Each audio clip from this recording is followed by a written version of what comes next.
You've got a big deadline, you know you should be starting, but all of a sudden organizing your sock drawer feels like the single most important task in the entire universe. Look, we have all been there. But what if I told you that urge to put things off isn't just you being lazy? It's actually a story millions of years in the making, and it's literally hardwired into your brain. Exactly. I mean, it's one of the great puzzles of being human, right? We make a plan, we absolutely know the consequences of delaying, and yet we just hit the snooze button on our own goals. So let's really dive into this because the answer has way less to do with willpower and a lot more to do with a battle that's happening inside your head. And first off, if you do this, you are in the vast majority of people. Get this, according to some pretty extensive workplace research, a staggering 88% of us admit to procrastinating for at least 1 hour every single day. So just think about that for a second. This isn't some personal failing, it's practically part of the human condition. Okay, so let's get super clear about what we're talking about here. This isn't, strategically waiting for the right moment to act. The scientific definition is very specific. It's an irrational delay. You know it's going to come back to bite you, but you do it anyway. And that one little word, irrational, that is the key to this whole mystery. So where does that irrational choice even come from? Well, it turns out there's a literal battle for control happening inside your head every single time you choose Netflix over your taxes. No, seriously, think of it like a Marvel movie playing out right between your ears. And here are our two main characters in this epic fight.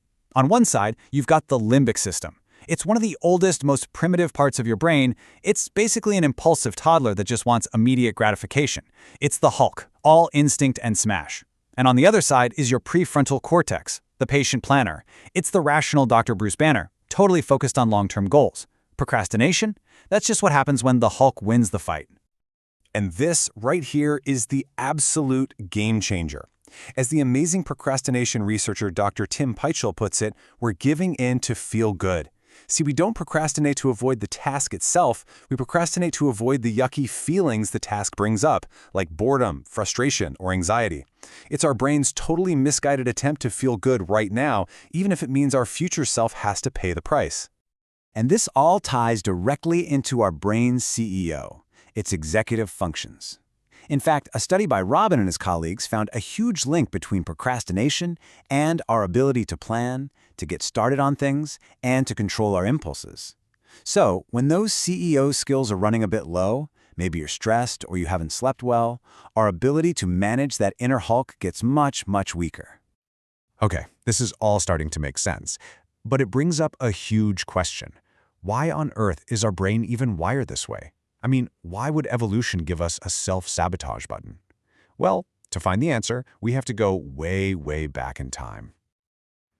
For most of human history, our ancestors lived in an immediate return world. Your brain's only priority was grabbing the berries that were right in front of you, or running from the saber-toothed tiger that just appeared.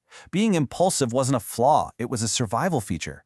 The problem is, we're now running that ancient survival software in a modern world filled with abstract, long-term projects like write a thesis or save for retirement.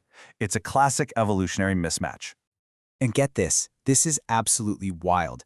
Twin studies have found that the genetic predisposition for procrastination and the one for impulsivity are identical. We are talking a 100% genetic correlation. So just think about what that means. Procrastination isn't some broken feature. It's the modern-day expression of the very survival trait that kept our ancestors alive. It wasn't a bug. It was a feature. And that just reframes everything, doesn't it? That nagging urge to do something, anything other than that big, important project. That isn't you being lazy. It's an echo. It's your ancient brain whispering that an uncertain future reward is way less valuable than the certain comfort you can get right this second. Okay, so we can't exactly change our evolutionary wiring. But now that we understand this internal battle, we can stop fighting our brain and start working with it. It's all about learning to be the clever planner who knows exactly how to motivate that inner caveman. So how do we do that? Well, it's all about speaking your limbic system's language. First, give that inner toddler an immediate cookie for doing just a little bit of work. That's your mini reward. Second, stop trying to hunt a giant, abstract mammoth of a project and just break it down into small, non-threatening steps. And finally, design your environment. If that tempting distraction isn't in sight, your ancient brain is way less likely to go chasing after it. All right, let's wrap this all up with the 3 big takeaways from this explainer. Number 1, procrastination is an emotional issue. It is not a character flaw. Number 2, it's a real biological tug-of-war between your ancient impulses and your modern goals. And number 3, and this is maybe the most important one, your brain isn't broken. It's just running on software that was designed for a completely different world. So the next time you find yourself putting something off, maybe instead of beating yourself up about it, you can just get curious. Realize that this isn't about finding more willpower, it's about finding more compassion for that ancient survivor that's inside all of us. So the real question we want to leave you with is this. Now that you know the story of your brain, how will you change the story you tell yourself?